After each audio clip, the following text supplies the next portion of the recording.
அன்பு நெஞ்சங்களுக்கு இனிய இனிய வணக்கங்கள். அரசியல்ல புதுசு புதுசா திருப்பங்கள் ஏற்பட்டுக்கிட்டு இருக்கு. நமக்குமே வெளியில வெயில் சுட்டு எரிச்சுக்கிட்டு இருக்கு. உள்ளுக்குள்ளார ரூம்குள்ளாரையே வீடியோ பண்ணலான்ட்டு இன்னும் ஸ்டுடியோ வேற ரெடி ஆவலைங்க. கொஞ்சம் பொறுத்துக்கோங்க. ஒரு சின்ன அட்மாஸ்பியர்ல நம்ம நேயர்களுக்கு கொடுக்கணுமே அப்படின்ட்டு பேசுறேன்.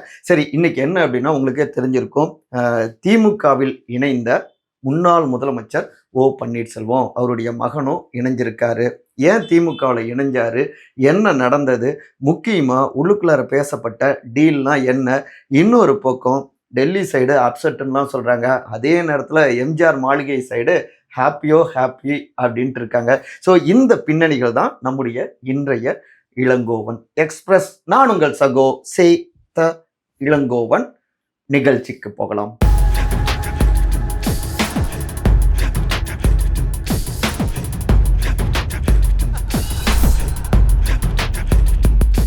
TVK no, DMK okay. ஏன் திமுகவில் இணைந்தார் ஓபிஎஸ்? வெள்ளிக்கிழமை பிப்ரவரி 27 அறிவாலயமே களை கட்டிட்டு இருந்தது. ஏன்னா முன்னாள் முதலமைச்சர் திரு ஓ பன்னீர்செல்வம், அவருடைய மகன் திரு ரவீந்திரநாத் உள்ளிட்ட அவங்களுடைய டீம் திமுகவிலையும் இணைஞ்சிருக்காங்க. அங்க போவாரு இங்க போவாரு அப்படின்லாம் பேசப்பட்டு கொண்டிருக்க, கடைசியா எப்படிங்க அறிவாலயம் ரூட் எடுத்தாரு அப்படின்னு அவருடைய அதிதீவிரமான ஆதரவாளர்கள்ட்ட கேட்டா, எங்க சின்ன கவுண்டர் திரைப்படத்துல நம்ம கேப்டன் பேசின டைலாக் செம ஃபேமஸ் ஆச்சே, ஆத்தா எனக்கு வேற வழி தெரியல ஆத்தா, அதுதாங்க எங்கேயும் என்ன பண்ணுறதுன்னு தெரில. சரி, தாய் கழகத்துக்கே வந்துடலாமே அவருடைய பாணியில் திமுகவில் ஐக்கியமாகிட்டாரு அப்படிங்கிற அவருடைய அதிதீவிரமான ஆதரவாளர்கள் பின்னணியில் என்ன நடந்தது அப்படிங்கிறத நம்மகிட்ட விவரிக்கிறாங்க. ஃபர்ஸ்ட் ஒருங்கிணைந்த அதிமுக அதில் உறுதியாக இருந்தார். அதை ஒட்டித்தான் திருமதி வி.கே. சசிகலா, திரு டிடிவி தினகரன், இன்னொரு பக்கம் முன்னாள் அமைச்சர் திரு செங்கோட்டையன், இவங்க மூலமாக சில முயற்சிகளை முன்னெடுத்தாரு. பசும்பொன்னில் 3 பேருமே சந்திச்சும் பேசினாங்க. ஆனால் ட்விஸ்ட் என்னன்னா, டிவிகேல போய் இணைஞ்சாரு மாஜி மினிஸ்டர் கேஏஎஸ். இந்த பக்கம் டிடிவி அவரு ஏடிஎம்கே கூட்டணியிலேயே போய் இணைஞ்சிட்டாரு. அப்போ தன்னுடைய எதிர்பார்ப்புகள் எல்லாமே இங்கே உடைஞ்சிருச்சு. போதாததற்கு திருமதி வி.கே. சசிகலா அவங்களுமே பசும்பொன்னில் இப்போ பிப்ரவரி 24 யார் பேச்சோ கேட்டுட்டு இப்படி தர்ம யுத்தம்லாம் பண்ணிட்டாரு அப்படின்னு ஓப்பனாகவே அட்டாக் பண்ணிட்டாங்க. இது எல்லாமே தன்னுடைய எதிர்பார்ப்புகளை உடைச்சதாக இருந்தது. அடுத்து கைவிட்ட டெல்லி. தொடர்ந்து அவங்கக்கிட்ட பேசிக்கிட்டே இருந்திருக்காரு. ஆனால் அவங்க இவரை சரி கட்டி எந்த விதமான புரட்சி பயணத்தையும் தொடங்கிடாத மாதிரி இவரை மட்டுமே சரி கட்டிட்டு இருந்தாங்க. அதே நேரத்தில் அங்கே அதிமுகவுடைய பொதுச் செயலாளர் திரு எடப்பாடி பழனிசாமி அவர் என்ன சொல்கிறாரோ அதை மட்டுமே கேட்டுக்கிறதா இருந்தாங்க என்டிஏ கூட்டணி. ஓப்பனாக சொல்லணும்னா பாஜக நம்மளை பயன்படுத்திக்கிட்டே இருக்காங்களே அப்படின்னு ரொம்பவே அப்செட் ஆகிட்டாரு. இதனால தான் பிரச்சனைகள்லாம் வந்து ஏற்கனவே பார்த்தோம்னா திரு மனோஜ் பாண்டியன் முக்கியமானவர், அப்புறம் முன்னாள் அமைச்சரான திரு வைத்திலிங்கம் 2 பேருமே திமுகவில் போய் ஐக்கியமானாங்க. அப்போ அவங்க சேர்ந்தப்பவே நான் விகடனில் இருந்தப்ப அடுத்து திரு ஓபிஎஸும் போய் திமுகவில் ஐக்கியமாவார் அப்படின்னு ஆதரவாளர்கள்லாம் டவுட் படுறாங்க அப்படின்னு அப்போவே ஒரு காணொலியை நான் பேசியிருக்கேன். ஒரு சிறு நினைவூட்டல். சரி, இப்படி தன்னை நம்பி இருந்தவங்களும் அந்த பக்கம் கோச்சிட்டு அந்த சைட் போயிடுறாங்க. இனிமேலும் இவரோட இருந்தால் பிரயோஜனம் இல்லை அப்படின்ட்டு இது எல்லாமே எடுத்து சொல்கிறாரு. ஆனாலும் அங்கே டெல்லியும் கேட்குற மாதிரி இல்லை, இங்கே எம்ஜிஆர் மாளிகை அதிமுக அலுவலகம் டோரை இழுத்து பூட்டினது தான் அப்படின்னு இருக்காங்க. என்ன பண்ணுறதுனே தெரில. இந்த நேரத்தில் தான் சரி டிவிகே பக்கம் போகலாம் அப்படின்னு இவங்களுடைய மாவட்ட செயலாளர்கள்லாம், ஓபிஎஸ் அவருடைய மாவட்ட செயலாளர்கள்லாம் சொல்லிக்கிட்டே இருந்தாங்க. டிவிகே சைடும் மாஜி மினிஸ்டர் மூலமாக கேஎஸ் ரூட்லேயே முயற்சி செஞ்சுட்டு இருந்தாங்க. தொடக்க கட்ட பேச்சுவார்த்தையெல்லாம் நல்லபடியாக தான் நடந்துச்சு. அதாவது கூட்டணியில் ஐக்கியமாகிக்கலாம். கிட்டத்தட்ட ஒரு 60 தொகுதிகளை எதிர்பார்த்தாங்க. ஐயா உங்களை நாங்கள் மதிக்கிறோம், மாஜி சிஎம் தான், ஆனாலும் அவ்வளோலாம் வாய்ப்பு இல்லைங்க ஐயா அப்படின்னு டிவிகேவில் அந்த வாய்ஸ் கொடுக்கக்கூடிய முக்கியமானவங்க சொல்லவும், அட்லாஸ்ட் ஒரு 32 தொகுதிகள் சீட்டு அப்படிங்கிற ரேஞ்சில் பேச்சுவார்த்தையெல்லாம் ஓகே ஆணுச்சு. திரு ஜேசிடி பிரபாகர் இங்கேருந்து அங்கே போனார் இல்லையா டிவிகேக்கு, அவர் மூலமாகவும் சில விஷயங்கள் ஒன்றுச்சு. ஃபைனல் ஆகிற மாதிரி இருந்தது. ஓபிஎஸ் அவர் கூட இருந்தவங்களாம் ஹாப்பியோ ஹாப்பி. ஆனால் என்ன ட்விஸ்ட்டுன்னா, வைட்டமின் பாவில் விவகாரம் வெடிச்சிருக்கு. கூட்டணிக்கெலாம் வந்து சீட்டெல்லாம் ஓகேங்க, அவர் திரு விஜய் எல்லாத்தையும் பார்த்துக்குவாரா? ஏன்னா நாங்கள் ரொம்ப கஷ்டத்தில் இருக்கோம், வைட்டமின்லாம் சுத்தமாக எங்ககிட்ட இல்லை அப்படின்னு ஓபிஎஸ் சைட்லேருந்து சொல்லியிருக்காங்க. என்னது கூட்டணியில் சீட் தாங்க கொடுக்க முடியும், மேற்படி விட்டமின் டேப்லெட்ஸ் எல்லாவற்றையும் அவரே ஐயாவே தான் பார்த்துக்கணும், அவருக்கு தெரியாத விஷயங்களா அரசியல் அனுபவம்லாம் இருக்குல்ல அப்படின்னு அவங்க கை விரிச்சிருக்காங்க. கையை நம்பிட்டு இருந்ததால கூட இப்படிலாம் சொல்லியிருக்கலாம். ஸோ இந்த கேட்டும் இழுத்து மூடிட்டாங்களே, வேற என்ன பண்றது அப்படின்னு இருந்துட்டு இருந்த நேரத்துல தான் இந்த சைட்ல இருந்து, அறிவாலயம் சைட்ல இருந்து சில சிக்னல்ஸ் வந்துட்டு இருந்தது.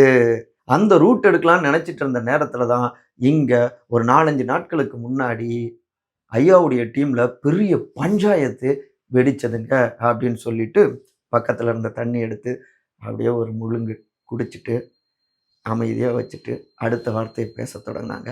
ஓபிஎஸ் உடைய டீம்ங்க.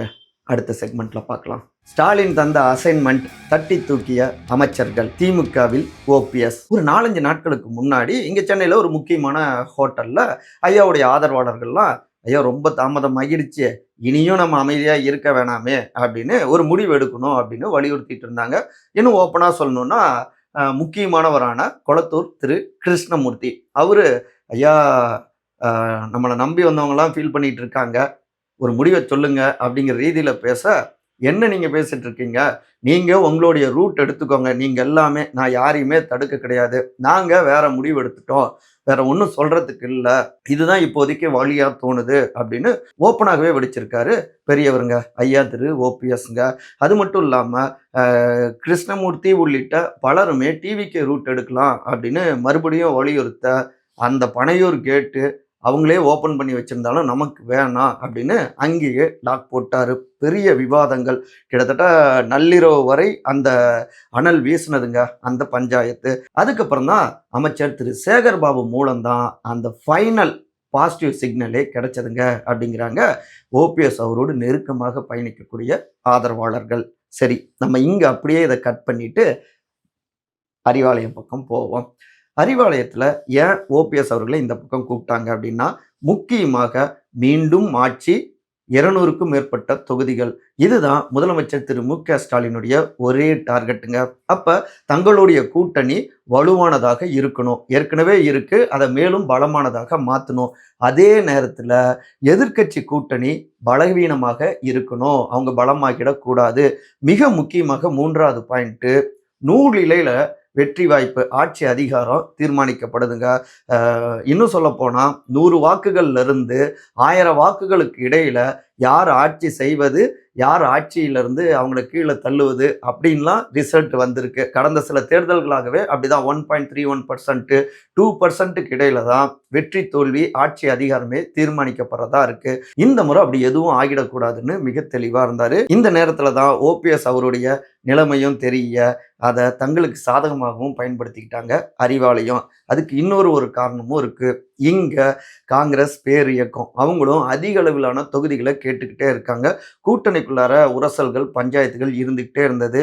ஒருவேளை அவங்க ஏதாவது பேக்ஃபயர் ஏற்படுத்திட்டா, பின்னடைவை ஏற்படுத்தினா, கூட்டணி உடைஞ்சா, இங்க மற்றவர்களை வைத்து அதை சரி செஞ்சிடணும் அப்படின்னு ஆப்ஷன்ஸும் வச்சிருந்தாங்க. அந்த ஏற்பாடும் சக்சஸா மாறினது. தேமுதிகவும் திமுக பக்கம் வந்துச்சு. இங்க ஓபிஎஸ் அவரையும் சேகர்பாபு அவங்களுடைய டீம் மூலமாக இந்த பக்கம் கூப்பிட்டு வந்துட்டாங்க. ஏற்கனவே முதலமைச்சர்கிட்ட பேசியிருந்தாங்க. ஃபஸ்ட்டு ஒரு 4-5 மாதத்துக்கு முன்னாடியே சிஎம் வாக்கிங் போகிறப்பவும் அவருடைய வீட்லேயும் பார்த்தாங்களே, அறிவாலயத்துலேயும், அப்போவே டெல்லியை நம்பினா அவங்க கைவிட்டுருவாங்க அப்படின்னு சிஎம்மும் ஓபிஎஸ் அவர்கிட்ட தெரிவிச்சிருந்தாரு. இதெல்லாம் கணக்கு போட்டு ஒரே இடம் அறிவாலயம் தான் அப்படின்னு முடிவு பண்ணிட்டாங்க. இங்கே தொடக்கத்தில் கூட்டணியாக சேரலாம் அப்படின்னு தான் வெயிட் பண்ணிட்டு இருந்தாங்க. கூட்டணியாக சேர்ந்தால் ஒரு 3 தொகுதி ப்ளஸ் ஒரு ராஜ்யசபா சீட்டாவது வேணும் அப்படின்னு எதிர்பார்த்துட்டு இருந்தாங்க. அதுக்கெல்லாம் வாய்ப்பு இல்லை. இங்கே கூட்டணி ஏற்கனவே பலமாக இருக்குது, வேற ஏதாவது நீங்கள் யோசிங்க, ஏன் திமுகவிலேயே ஐக்கியமாகிடக்கூடாது அப்படின்னு அந்த புது பாயிண்ட்டை எடுத்து வச்சாங்க. ஓபிஎஸ் அவருமே தேனியில் ஒரு நாள் முன்னாடி பேட்டி கொடுத்தப்ப, தனிக்கட்சிலாம் கிடையாதுங்க, வேற வழிதான் அப்படின்னு ஒரு விரக்தியில் பேசுன மாதிரி பேசினார் இல்லையா, அதுவே இந்த காரணத்தினால தான். சரி, அப்போ திமுகவிலேயே ஐக்கியமாகிடலாம் அப்படின்னும் அவர் முடிவெடுத்துட்டாரு. இதை தான் திமுகவும் விரும்பினது. திமுகவை பொறுத்த வரைக்கும் இப்போ ஓபிஎஸ் அவர்கள் திமுகவில் இணைஞ்சதன் மூலமாக சவுத்தில் முக்குளத்தூர் சமூக வாக்குகளை அப்படியே கவர் பண்ணிடலாம். 1. 2வது, அவருடைய அரசியல் அனுபவமும் திமுகவினருக்கு ஒரு பூஸ்டப்பாக இருக்கும் அப்படின்னு கணக்கு பட்டாரு. 3வது, அதிமுக அமமுக கூட்டணி அமைச்சிட்டாங்க. என்டிஏவும் கூட்டணியை உறுதிப்படுத்தியிருக்காங்க. சவுத்தில் மட்டுமே கிட்டத்தட்ட 20க்கும் மேற்பட்ட தொகுதிகள் போன முறை அமமுகவால் அதிமுக தோல்வி அடைஞ்சாங்க. இப்போ அமமுக சேர்ந்தா அந்த 20 தொகுதிகள் அதிமுகவுக்கு பாசிட்டிவ் ஆனால் இங்கே ஆட்சிக்கும் பிரச்சனையாகும். ஸோ இதுதான் தொடக்கத்தில் சொன்னது, நூல் இலையில கூட வெற்றி வாய்ப்பு பறிப்போயிடக்கூடாது அப்படின்னு தான் ஓபிஎஸ் அவரை இந்த பக்கம் கூட்டுவாங்க அப்படின்ட்டாங்க. முதற்கட்டமாக இரவோடு இரவாகவே அவருடைய சில பிரச்சனைகளை சரி பண்ணியிருக்காங்க. அவருடைய முகத்திலும் ஏகப்பட்ட பூரிப்பு அப்படின்னு மூச்சு விடாம இந்த பின்னணிகளை நம்மகிட்ட போட்டுடைக்கிறாங்க அறிவாலயத்து அமைச்சர்களோடு இருக்கக்கூடிய நெருக்கமான சோர்சஸ். சரிங்க, அதெல்லாம் ஓகே. திமுகவில் அவருக்கு என்னங்க பொறுப்பு அப்படின்னு விசாரிச்சப்ப இங்க மாநில அளவிலான ஒரு முக்கியமான பொறுப்பு கொடுக்கப்படுவதாக இப்போதைக்கு பேசப்பட்டிருக்கு. அதாவது துணை பொதுச் செயலாளர் போன்ற முக்கிய பொறுப்பு இருக்கலாம். அது மட்டும் இல்லாமல் இப்போ தேர்தலில் பார்த்தோம்னா போட்டியிட்டு அவர் வெற்றி அடைஞ்சு ஆட்சி அமைத்தால் நிதி அமைச்சர் அப்படிங்கிறது இப்போதைக்கு உறுதி கொடுத்துருக்காங்க. அப்படி இல்லைனாலும் மிக வலிமையான ஒரு பொறுப்பு, அவருடைய அந்தஸ்துக்கு ஏற்ற மாதிரி சபாநாயகர் பொறுப்பு கொடுக்கலாம் அப்படின்னும் டாக் ஓடிக்கொண்டிருக்கு. அவருடைய மகன் திரு ரவீந்திரநாத் அவருக்கு இளைஞர் அணியில் ஒரு முக்கியமான ஒரு பொறுப்பு கொடுக்கப்படலாம் அப்படின்னு இப்போதைக்கு பேசப்பட்டிருக்குங்க. அடுத்ததாக அவரை டெல்லி பாலிடிக்ஸ் அங்கே அனுப்பலான்னு முடிவு பண்ணியிருக்காங்க. ஸோ மோஸ்ட்லி எம்பி ஆக்குவாங்க அப்படின்னும் தகவல்கள் வருதுங்க. அறிவாலய சைட்ல இருந்தும் தேனி சைட்ல இருந்தும். ஹாப்பி எடப்பாடி அப்செட் டெல்லி, திமுகவில் ஓபிஎஸ். திமுகவில் முன்னாள் சிஎம் திரு ஓபிஎஸ் இணைஞ்ச உடனே அப்பாடா நிம்மதி பெருமூச்சு விடுறாரு. வேற யாரு, முன்னாள் முதலமைச்சர் அதிமுகவுடைய பொதுச் செயலாளர் திரு எடப்பாடி பழனிசாமிங்க.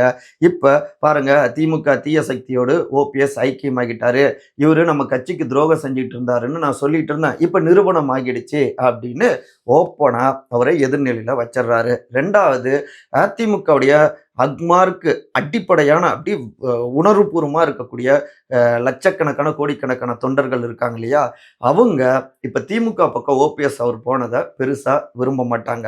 அப்போ அவங்க கிட்ட இருந்த கொஞ்ச நெஞ்ச ஆதரவும் ஓபிஎஸ் அவருக்கு இப்போ மைனஸாக மாறும். இன்னொன்று, தன்னுடைய பொதுச் செயலாளர் நாற்காலிக்கு யாரெல்லாம் சிக்கல் தருவாங்களோ அவங்க எல்லோரையுமே இப்போ சீன்லேயே இல்லாமல் பண்ணிட்டாரு எடப்பாடி. இது அவருடைய ஸ்மார்ட் பிளேங்க அப்படின்னு அவருக்கு நெருக்கமான ரத்தங்கள்லாம் வர்ணிக்கிறாங்க. கட்சி சீட்டை கன்ஃபார்ம் பண்ணிட்டாருப்பா, வேற என்ன, ஆட்சியை பார்த்துக்கலாம், நிச்சயம் நடக்கும் அப்படிங்கிறாங்க அவங்க ஆதரவாளர்கள். சரி, இன்னொரு பக்கம் டெல்லி பிரதமர் திரு நரேந்திர மோடி மார்ச் 1ஆம் தேதி சிஎம் திரு மு க ஸ்டாலினுடைய பிறந்த நாள் அன்று இங்கே மதுரைக்கு வராரு. அப்போ மாஸ் காட்டிடணும் தமிழ்நாட்டில் அப்படின்னு தன்னுடைய கூட்டணி மேடையில் கூட்டணி கட்சியினர்லாம் இருக்கணும் அப்படின்லாம் எதிர்பார்த்துட்டு இருந்தாங்க. ஓபிஎஸ் அவர்கள் இந்த முடிவை எடுக்க மாட்டாரு அப்படின்னு தான் நினைச்சிட்டு இருந்தாங்க. தொடர்ந்து அவரை சரி கட்டிக்கிட்டே இருந்தாங்க. இப்ப நேரடியா அவர் திமுகவில் போய் சேர்ந்ததை எதிர்பார்க்கல. ரொம்பவே அப்செட்டு டெல்லி. இன்னும் தமிழ்நாட்டு அரசியல இன்னும் ஓப்பனா சொல்லணும்னா தமிழ்நாட்டு அரசியல கூர்ந்து கவனிச்சுட்டு இருக்கிற, வேலை பார்த்துட்டு இருக்கிற உள்துறை அமைச்சர் திரு அமித்ஷா அவருடைய டீமு அப்செட் தான். ஏன்னா அந்த வாக்குகள் சிதறி போனா கூட கொஞ்சம்தான் சேதாரம். எதிர்ப்பு வாக்குகள் எல்லாமே ஆளுங்கட்சி பக்கம் கூட்டணியில போய் சேர்ந்தா அவங்க மேலும் வலிமையா மாறுவாங்க. அது என்டிஏவுக்கு ஆபத்து தான். ஸோ அடுத்த கட்டமா என்ன பண்ணலாம் அப்படின்னா ஆலோசனைகள் ஓடிக்கிட்டு இருக்கு அப்படிங்கிறாங்க கமலாலயத்து சோர்சஸ்ங்க. ஆக மொத்தத்தில் ஆட்டம் களை கட்டிக்கிட்டு இருக்கு. பார்ப்போம், இன்னும் நிறைய விஷயங்கள் இருக்குங்க. தவறாமல் நம்முடைய சேனலில் நீங்கள் வந்துட்டு கருத்துக்களை பதிவு பண்ணுங்கள். சீக்கிரம் இந்த செட்டப் எப்படி இருக்குன்னு எனக்கு தெரியல. முடிஞ்ச வரைக்கும் இந்த சூழலையும் நல்லா ஆக்கி கொடுக்கணும் அப்படின்னு நினைக்கிறேன். ஆதரவு கொடுப்பீங்க அப்படின்னு நம்புகிறேன். விரைவில் ஸ்டுடியோ ரெடி ஆகிடும். தவறாமல் உங்கள் கருத்துக்களை கருத்துரை பகுதியில் பதிவு செய்யுங்க. அனைவரும் அன்பால் ஒருங்கிணைந்திருப்போம். அடுத்த தகவல்கள் அடுத்த காணொலியில். நன்றி, வணக்கம்.